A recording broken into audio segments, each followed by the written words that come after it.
Hey guys, welcome back to Lokiskannadavlogs. ಇವತ್ತು ನಮ್ಮ 2ನೇ ದಿನ ಶುರುವಾಗ್ತಾ ಇದೆ. ನೀವು ಯಾರಾದರೂ ನಮ್ಮ ಮೊದಲನೇ ದಿನದ ವಿಡಿಯೋ ನೋಡಿಲ್ಲ ಅಂತ ಹೇಳಿದ್ರೆ ಆ ವಿಡಿಯೋನ ಫಸ್ಟ್ ನೀವು ನೋಡಬೇಕಾಗುತ್ತೆ. ಯಾಕಂದ್ರೆ ಈ ವಿಡಿಯೋ ನಮ್ಮ 2ನೇ ದಿನದ ಕಂಟಿನ್ಯೂ ಆಗಿರುತ್ತೆ. ಮೊದಲನೇ ದಿನ ಯಾವ್ಯಾವ ತೋರಿಸಿದೀವಿ ಅಂತ ನೋಡಿ. 2ನೇ ದಿನದ್ದು ಇದು. ಇವತ್ತು ನಾವು ಡಿಸೈಡ್ ಮಾಡಿರೋದು ನಿಮಗೆ ಹೋಟೆಲ್ ಹೊರಗಡೆ ತೋರ್ಸೋಣ ಅಂತ. ಸೊ ಅಂದ್ರೆ ಮೇನ್ ವೆಗಾಸ್ ಸ್ಟ್ರಿಪ್ ನ ತೋರಿಸ್ತೀವಿ, ಅದ್ರ ಜೊತೆಗೆ ಎರಡು ಡೆಸ್ಟಿನೇಷನ್ ನಾವು ಸೆಲೆಕ್ಟ್ ಮಾಡಿದೀವಿ. ಅದಕ್ಕೆ ನಾವು ಹೋಗ್ಬೇಕಂತ ಹೇಳಿದ್ರೆ ನಡ್ಕೊಂಡು ಹೋಗ್ಬೇಕು. ಮಕ್ಳಿರೋದ್ರಿಂದ ನಡ್ಕೊಂಡು ಹೋಗೋದಕ್ಕೆ ಸಾಧ್ಯ ಆಗಲ್ಲ. ಸೊ ಅದಕ್ಕೆ ನಾವೇನ್ ಮಾಡ್ಬೇಕಂತ ಹೇಳಿದ್ರೆ ನಾನು ಟ್ರಾಲರ್ ತಂದಿದ್ದೀನಿ. ಮಕ್ಕಳನ್ನ ಟ್ರಾಲಿಲಿ ಕೂರಿಸ್ಕೊಂಡು ಹೋಗೋದ್ರಿಂದ ನಮಗೆ ಸ್ವಲ್ಪ ಈಸಿ ಅನ್ಸುತ್ತೆ. ಇಲ್ಲ ಅಂತ ಹೇಳಿದ್ರೆ ಅವರು ನಡೆದು ಸುಸ್ತಾಗಿ ನಮ್ಮನ್ನ ಎತ್ಕೊಂತ ಹೇಳ್ತಾರೆ, ನಾವು ಕೂಡ ಸುಸ್ತಾಗ್ತೀವಿ. ಸೊ ಆ ರೀತಿ ಆಗೋದನ್ನ ತಪ್ಪಿಸ್ಬೇಕಂತ ಹೇಳಿದ್ರೆ ನಾವು ಸ್ಟ್ರೋಲರ್ ಅನ್ನ ತಗೊಳ್ಬೇಕು. ಸ್ಟ್ರೋಲರ್ ಇರೋದ್ರಿಂದ ಮಕ್ಕಳು ಸ್ವಲ್ಪ ಹೊತ್ತು ಆಟ ಆಡ್ತಾರೆ, ಮತ್ತೆ ಅವರಿಗೆ ಟಯರ್ಡ್ ಆದ್ರೆ ಬಂದು ಅದರೊಳಗಡೆ ಕೂತ್ಕೊಳ್ತಾರೆ. ಈ ರೀತಿ ಮಾಡೋದ್ರಿಂದ ನಾವು ಟೈಮ್ನ ಕೂಡ ಸೇವ್ ಮಾಡ್ಬೋದು, ನಮ್ಮ ಎನರ್ಜಿ ಕೂಡ ಸೇವ್ ಮಾಡ್ಬೋದು.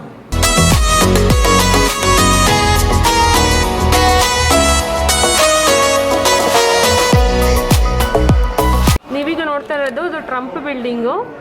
ಇದು ಕಾರ್ ಪಾರ್ಕಿಂಗ್ ಇಲ್ಲಿರೋದು. ಇಲ್ಲಿಂದ ಕಾರ್ ಪಾರ್ಕಿಂಗ್ ಬಿಲ್ಡಿಂಗಿಂದ ಹೋಟೆಲ್ಗೆ ಈ ಕಡೆ ಇರೋದು. ಈ ಕಡೆ ಇನ್ನೊಂದು ಬ್ರಿಡ್ಜ್ ಮಾಡಿದ್ದಾರೆ. ಈ ಬ್ರಿಡ್ಜು ಎರಡಕ್ಕೂ ಕನೆಕ್ಟ್ ಆಗಿದೆ. ಬನ್ನಿ ಈಗ ಕಾರ್ ಪಾರ್ಕಿಂಗ್ ಹೋಗೋಣ.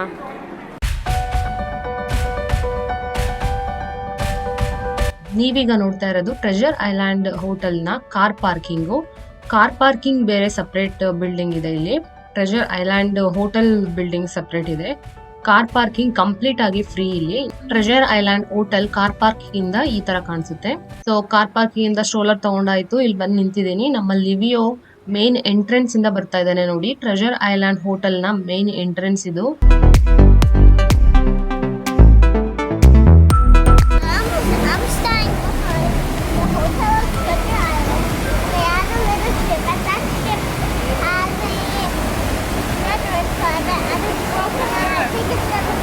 ನಾವೀಗ ಇರೋದು ಟ್ರೆಜರ್ ಐಲ್ಯಾಂಡ್ ಹೋಟೆಲ್ ಮುಂದೆ. ಇಲ್ಲಿ ಅವ್ರ ಥೀಮ್ ಏನಪ್ಪಾ ಅಂತ ಹೇಳಿದ್ರೆ ಟ್ರೆಜರ್ ಐಲ್ಯಾಂಡ್ ಅಂದ್ರೆ ನಿಮ್ಗೆ ಗೊತ್ತಿರೋ ಹಾಗೆ ಎರಡು ಶಿಪ್ ನ ಆ ಕಡೆ ಒಂದು ಈ ಕಡೆ ಒಂದು ಮುರಿದೋಗಿರೋ ಶಿಪ್ ನ ಇಟ್ಟಿದ್ದಾರೆ. ಅದು ಟ್ರೆಜರ್ ಐಲ್ಯಾಂಡ್ ಅಂತ ಹೇಳಿದ್ರೆ ಕಳೆದೋಗಿರೋ ನಿಧಿಗಳನ್ನ ಹುಡುಕೋ ಅಂತ ಥೀಮ್ ಇದು.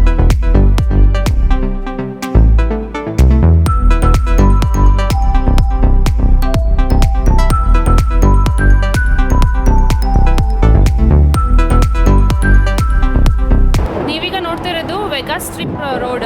ಈ ಸ್ಟ್ರೀಟ್ ಬಂದು ಆಲ್ಮೋಸ್ಟ್ 2 to 3 miles ವರೆಗೂ ದೂರ ಇದೆ. ಅಷ್ಟು ದೂರದವರೆಗೂ ನಾವು ಇದನ್ನ ನೋಡ್ಬೋದು. ಎಲ್ಲ ಶೋಸು ಎಲ್ಲ ಮಾಡ್ತಾ ಇರ್ತಾರೆ. ಮತ್ತು ನೈಟ್ ಟೈಮ್ ತುಂಬ ಚೆನ್ನಾಗಿರುತ್ತೆ. ಎಲ್ಲ ಲೈಟ್ಸ್ ಎಲ್ಲ ಕಲರ್ಫುಲ್ ಆಗಿರುತ್ತೆ. ಈಗ ಡೇ ಟೈಮಲ್ಲಿ ಅಷ್ಟು ಏನೋ ಇಂಟ್ರೆಸ್ಟಿಂಗ್ ಅನಿಸಲ್ಲ. ನೈಟ್ ಟೈಮ್ ತುಂಬ ಚೆನ್ನಾಗಿರುತ್ತೆ ನೋಡೋದಕ್ಕೆ.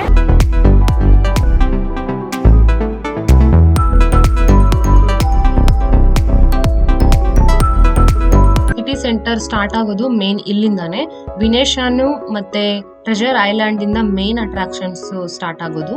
ನೀವೀಗ ನೋಡ್ತಾ ಇರ್ಬೋದು ಇದು ಬೆಳಿಗ್ಗೆ ಲಾಸ್ ವೆಗಾಸ್ ಟ್ರಿಪ್ ಅಲ್ಲಿ ಯಾವ ರೀತಿ ಇರುತ್ತೆ ಅಂತ. ಕಂಪ್ಲೀಟ್ ಖಾಲಿ ಇದೆ. ಸಾಯಂಕಾಲ ಆಯ್ತು ಅಂದ್ರೆ ಎಲ್ಲಾ ದೇಶದಿಂದ ಬಂದಿರೋಂತ ಎಲ್ಲಾ ಜನರು ಸೇರಿ ಇಲ್ಲಿ ದೊಡ್ಡ ಜಾತ್ರೆ ತರ ಕಾಣಿಸುತ್ತೆ. ನನ್ಗಂತೂ ಇದು 2ನೇ ಸರಿ ನಾವು ಬಂದಿರೋದು. ಲಾಸ್ಟ್ ಟೈಮ್ ನಾವು ಬಂದಿದಾಗ ಜನರು ತುಂಬಾ ರಶ್ ಆಗಿ ಕ್ರೌಡೆಡ್ ಆಗಿರ್ತಾ ಇತ್ತು. ಅಂದ್ರೆ ರಾತ್ರಿ ಟೈಮು, ಬೆಳಿಗ್ಗೆ ಟೈಮ್ ಕೂಡ ಇದು ಖಾಲಿನೇ ಇರುತ್ತೆ ಯಾವುದೇ ವರ್ಷದಲ್ಲಿ ಬಂದ್ರು. ಈಗ ಕೋವಿಡ್ ಟೈಮ್ ಆಗಿರೋದ್ರಿಂದ ತುಂಬಾ ಕಡಿಮೆ ಇದೆ. ಬಟ್ ಆದ್ರೂ ಕಂಪೇರ್ ಮಾಡಿದ್ರೆ ಸ್ವಲ್ಪ ಓಕೆ ಆ ರೀತಿ ಇದೆ.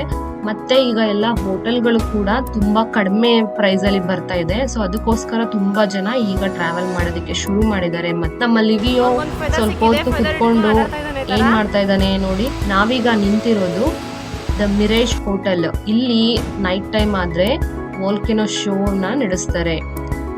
ಎವ್ರಿ 1 hour ಅದು ಶೋ ಇಡ್ತಾರೆ. ವೋಲ್ಕೆನೋ ಶೋ ನಡಿಬೇಕಾದ್ರೆ ನಾವು ಎಲ್ಲಿರ್ಬೇಕು, ಯಾವ ಪ್ಲೇಸ್ ಬೆಸ್ಟ್ ಅಂತ ನಿಮ್ಗೆ ಆ ಶೋ ನಡಿಬೇಕಾದ್ರೆ ಹೇಳ್ತೀನಿ.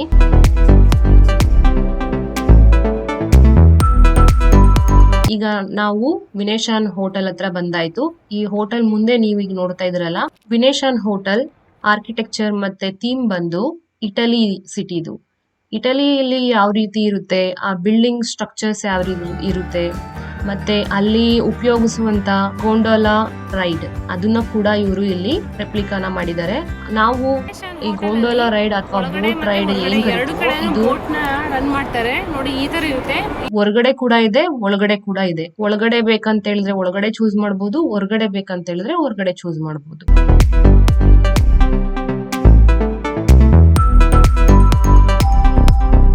ಈ hotel main theme Venice Italy theme. ಇದು 22 ವರ್ಷಗಳ ಹಿಂದೆ ಓಪನ್ ಆಗಿರೋಂಥದ್ದು. ನೀವೀಗ ನೋಡ್ತಾ ಇರೋದು ಮೇನ್ ಹೋಟೆಲ್ ಎಂಟ್ರೆನ್ಸ್ ಲಾಬಿಯಲ್ಲಿ ಇರೋದು. ಇಲ್ಲಿ ಕಸಿನೋ ಮತ್ತೆ ಹೋಟೆಲ್ಗೆ ರಿಸರ್ವ್ ಮಾಡಿರೋರು ಅಥವಾ ಹೋಟೆಲ್ ಬುಕಿಂಗ್ ಮಾಡಿರೋರು ಇಲ್ಲಿ ಬಂದು ನಾವು ನೋಡ್ಬೋದು. ರಿಸೆಪ್ಷನಿಸ್ಟ್ ಇರೋಂಥ ಪ್ಲೇಸ್ ಇದು ಈ ರೀತಿ ಇರುತ್ತೆ. ಹೋಟೆಲ್ ಬುಕಿಂಗ್ ಆದ ತಕ್ಷಣ ಎಂಟರ್ ಆಗ್ತಾ ಇರಬೇಕಾದ್ರೆ ಮೇನ್ ಹಾಲ್ ಅಲ್ಲಿ ಇರೋಂಥ ಸೆಂಟರ್ ಪೀಸ್ ಇದು ಗ್ರ್ಯಾಂಡ್ ಕೆನಲ್ ಶಾಪ್ಸ್ ನ ಮೇನ್ ಎಂಟ್ರೆನ್ಸ್ ಅಲ್ಲಿ ಇರೋಂಥದ್ದು. ಕಂಪ್ಲೀಟ್ ಆಗಿ ಈ ತರ ಇದೆ ನೋಡಿ.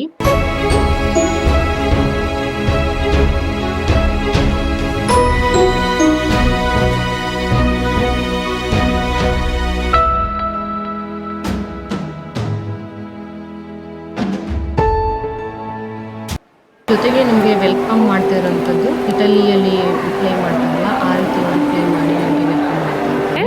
ವಿನೇಶನಲ್ಲಿ ಕಸಿನೋ ಕೂಡ ಇದೆ, ಅಲ್ಲಿಗೆ ಮಕ್ಕಳನ್ನ ಕರ್ಕೊಂಡು ಹೋಗಿಲ್ಲ, ಸೊ ಅದಕ್ಕೆ ಸ್ವಲ್ಪ ಮಾಡ್ತಾ ಇದ್ದೀನಿ ವಿಡಿಯೋ.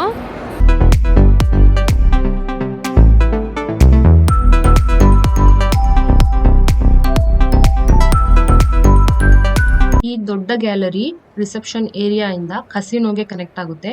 ಕಸಿನೋಗೆ ಹೋಗೋವರೆಗೂ ಇದು ಕಂಪ್ಲೀಟ್ ಆಗಿ ಇದೇ ರೀತಿ ಅವರು ಗ್ಯಾಲರಿನ ಆರ್ಟ್ ಡೆಕೋರೇಷನ್ ಮಾಡಿದ್ದಾರೆ. ಮೇಲೆ ಸೀಲಿಂಗ್ ಅಲ್ಲಿ ಈ ತರ ನೋಡ್ಬೋದು ನೀವು. ನಾವು ವಿನೇಶನ್ ಹೋಟೆಲ್ಗೆ ಎಂಟರ್ ಆದ್ರೆ ಕಂಪ್ಲೀಟ್ ಆಗಿ ಅನ್ಸೋದು ಏನಪ್ಪಾ ಅಂತ ಹೇಳಿದ್ರೆ ನಾವು ವೆನಿಸ್ ಇಟಲಿಯಲ್ಲಿ ಇದ್ದೀವಿ ಅನ್ನೋ ಫೀಲಿಂಗ್ ಬರುತ್ತೆ.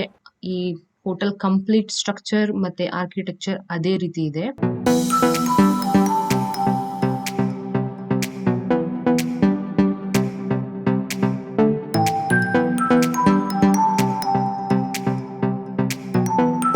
ಸೆಕೆಂಡ್ ಫ್ಲೋರ್ಗೆ ಎಂಟರ್ ಆದ್ರೆ ಗ್ರ್ಯಾಂಡ್ ಕೆನಲ್ ಶಾಪ್ಸ್ ನೆಲ್ಲ ನೋಡ್ಬೋದು. ಇಲ್ಲಿ ಮೇನ್ ಬ್ರ್ಯಾಂಡ್ ಶಾಪ್ಸ್ ಗಳೆಲ್ಲ ಅವರು ಇಟ್ಟಿದ್ದಾರೆ. ಇಲ್ಲಿ ಈಗ ನೀವು ನೋಡ್ತಾ ಇರೋದು ಆಕ್ಸಿಜನ್ ಬ್ರೀತ್ ಅಂತ, ಅಂದ್ರೆ ಆ ಮಿಷಿನ್ ಗಳಲ್ಲಿ ಅವರು ಪೈಪ್ ಗಳನ್ನ ಕೊಟ್ಟಿರ್ತಾರೆ. ಅದನ್ನ ನಾವು ಮೂಗ್ ಒಳಗಡೆ ಹಾಕೊಂಡ್ರೆ ಆಕ್ಸಿಜನ್ ತಗೊಂಡಾಗೆ ಫೀಲ್ ಆಗುತ್ತೆ. ಜಾಸ್ತಿ ಆಕ್ಸಿಜನ್ ಬರೋ ರೀತಿ ಅವರು ಇದನ್ನ ಕ್ರಿಯೇಟ್ ಮಾಡಿದ್ದಾರೆ. ಸೆಕೆಂಡ್ ಫ್ಲೋರ್ಗೆ ಎಂಟರ್ ಆದ ತಕ್ಷಣನೇ ನಮ್ಗೆ ಮೇನ್ ಅಟ್ರಾಕ್ಷನ್ ಅನ್ಸೋದು ಇದೇ ಶಾಪ್. ಇದು ಯಾವ್ದಪ್ಪ ಅಂತ ಹೇಳಿದ್ರೆ ಪರ್ಲ್ ಶಾಪ್. ಇಲ್ಲಿ ಕೆಲಸ ಮಾಡೋ ಲೇಡಿ ಒಂದು ಮುತ್ತಿನ ಕಥೆನ ಹೇಳ್ತಾರೆ. ಅಂತಂದ್ರೆ ನಾವು ಒಂದೊಂದು ಸಿಂಪಿ, ಕನ್ನಡದಲ್ಲಿ ಅದನ್ನ ಸಿಂಪಿ ಅಂತ ಕರೀತಾರೆ, ಇಂಗ್ಲಿಷ್ ಅಲ್ಲಿ ಆಯಿಸ್ಟರ್ ಅಂತ ಕರೀತಾರೆ, ತೆಲುಗುಲಿ ಗುಲ್ಲ ಅಂತ ಕರೀತಾರೆ. ಇದನ್ನ ತಗೊಂಡು ಅವರು ಓಪನ್ ಮಾಡಿ ಅದ್ರೊಳಗಡೆ ಸಿಗುವಂತ ಮುತ್ತುಗಳಿಗೆ ಅವರು ಒಂದೊಂದು ಕಥೆನ ಹೇಳ್ತಾರೆ. 1, 2, 3